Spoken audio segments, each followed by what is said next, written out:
മലങ്കര മാർത്തോമാ സുറിയാനി സഭ മഹത്തായ പാരമ്പര്യവും പൈതൃകവും കൈമുതലായുള്ള സഭയാണ്. ഭാഗ്യസ്മരണീയനായ അബ്രഹാം മാർത്തോമാ പ്രാർത്ഥിച്ചു, എൻ്റെ ജനത്തെ ചിതറിക്കണമേ.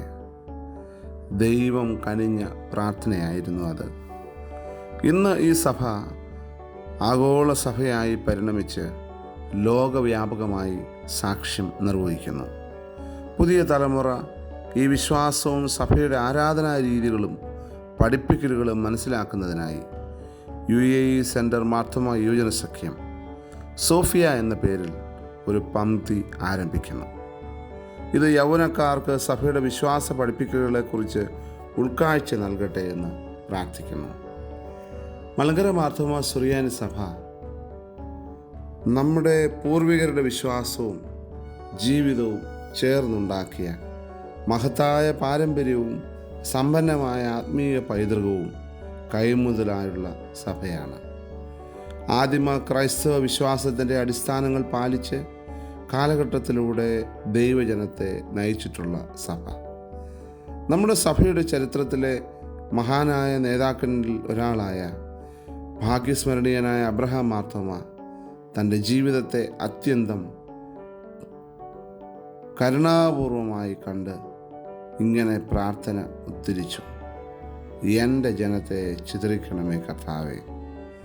സഭാംഗങ്ങൾ ലോകമെമ്പാടുമെത്തി ക്രിസ്തുവിൻ്റെ സുവിശേഷം പങ്കുവച്ചു, സാക്ഷ്യം നിർവഹിച്ചു.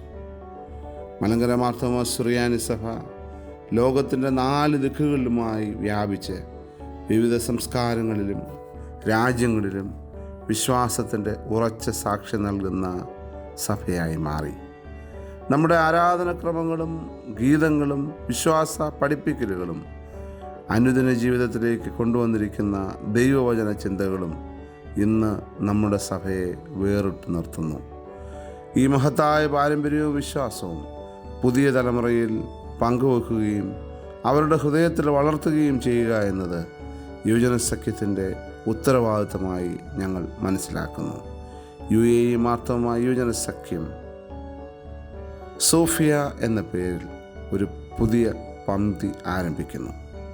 സോഫിയ എന്നത് ഗ്രീക്ക് ഭാഷയിൽ ജ്ഞാനം എന്ന അർത്ഥം നൽകുന്ന വാക്കാണ്.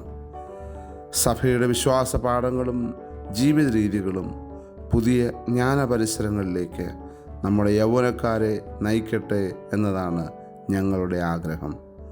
നമ്മുടെ യുവാക്കളുടെ ഹൃദയത്തിൽ വിശ്വാസത്തിൻ്റെ ഉറച്ച അടിത്തറ പാകുന്നതിനും സഭയുടെ ആരാധനയിലും കൂദാശകളിലും അവരുടെ വിശേഷ പങ്കാളിത്തം വഹിക്കുന്നതിനും ഇടയാകട്ടെ എന്ന പ്രാർത്ഥനയോടെ നിങ്ങൾക്കായി UAE സെൻറ്റർ യുവജന സഖ്യം സമർപ്പിക്കുന്നു സോഫിയ 2025. ദൈവം തന്നെയാണ് ഗുരു. ദൈവത്തിൻ്റെ ജ്ഞാനം തന്നെയാണ് നമ്മുടെ വഴികാട്ടി.